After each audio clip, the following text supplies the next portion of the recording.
They say life tests you before it rewards you. Well, if that's true, then I must have taken the long way through hell.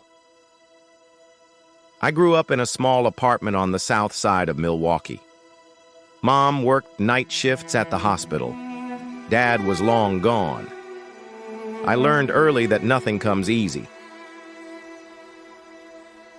My first job was at a greasy diner off Lincoln Avenue when I was 16. Flipping burgers and pretending the steam didn't burn my fingers. I studied at night, repaired busted laptops on weekends, and dreamed of building something that actually mattered. Then I met Emily. She had this kind of glow about her, like she belonged on a magazine cover, instead of sitting next to me in Intro to Economics. Long red hair, sharp eyes, always dressed like life was a runway. But what caught me off guard was how she talked to me, like I mattered, like I wasn't just some broke kid on financial aid. We started talking after class, then texting. Then one night, I picked her up in my old Corolla, and we ended up sitting in a Taco Bell parking lot, laughing about how neither of us understood our economics professor. God, she made me feel alive, like I was finally seen. The months that followed felt like a movie. We'd drive to the lake at midnight just to listen to music and talk about life. I'd tell her about my app ideas, my dream of starting a tech business. She said she loved that I had ambition, that I wasn't like the other guys she knew, who only cared about money and cars. But that's the thing about people. They don't always mean what they say. At first, the cracks were small. She stopped replying as fast, started making excuses for why she couldn't hang out. Then came the comments. It's sweet how hard you work, but don't you ever get tired of being broke? My dad says guys your age should already be investing. Maybe if you dressed a little more professionally? The final blow came on a Thursday night in November. We were sitting in front of her house, the car engine idling. I'd just come from my second job, exhausted and reeking of fryer grease. She looked at me, really looked, and I knew something was coming. Noah, I just don't think we're in the same place anymore. I asked her what that meant. She hesitated. Then she said the line I'll never forget. I need someone who's already made it, not someone still trying to. And just like that, period, she was gone. I'd love to say I handled it well. I didn't. For weeks, I barely slept. I kept checking her Instagram, watching her smile next to guys with yachts and weekend cabins in Aspen. She looked happy. And me? I was nothing. Just a guy in a basement, coding for tips and chasing a dream no one believed in.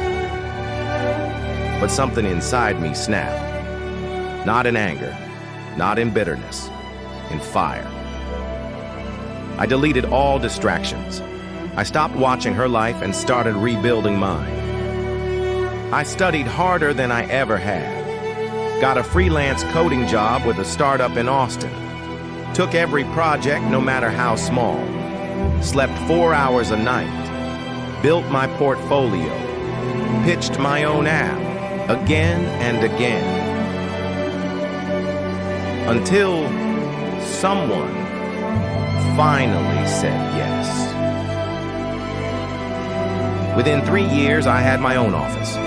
Within 5, I had a team, 2 patents, period, and an app that was being used in hospitals across the country. I was successful, but something still felt missing. That's when I met Rachel. She wasn't rich, wasn't flashy. She was working 2 jobs, a barista in the mornings, a data analyst intern in the afternoons. But she was smart, like scary smart. She had this way of seeing through all the noise, of asking the right questions, pushing the right buttons. I offered her a job on my team. At first it was all business. Then came the late-night brainstorming sessions, the inside jokes, the quiet coffees where words weren't even necessary. One night, after a long day of debugging code, I looked at her, really looked, and realized I wasn't missing success. I was missing someone real. Then, one morning, out of all places, I saw Emily. I was in Chicago for a tech conference, grabbing coffee at a hotel cafe. She walked in wearing oversized sunglasses, looking tired, older. She froze when she saw me. We talked, politely at first. She told me the guy she left me for had cheated on her, that he left her for someone even younger. She laughed like it didn't hurt, but I could see it in her eyes. "You look good, Noah," she said quietly. "I always knew you'd make it." She asked if I was seeing anyone. I nodded, told her about Rachel, about how brilliant she was, how grounded. There was a long pause. Then she looked at me, almost whispering, "Do you ever think about what we had? About maybe trying again?" I looked at her for a moment. The girl I once loved, the one who left when I had nothing. And all I could say was, I did, for a long time. But now, I'm exactly where I need to be. Rachel and I got married the following spring. But this wasn't some backyard affair. By then, I could afford more. A lot more.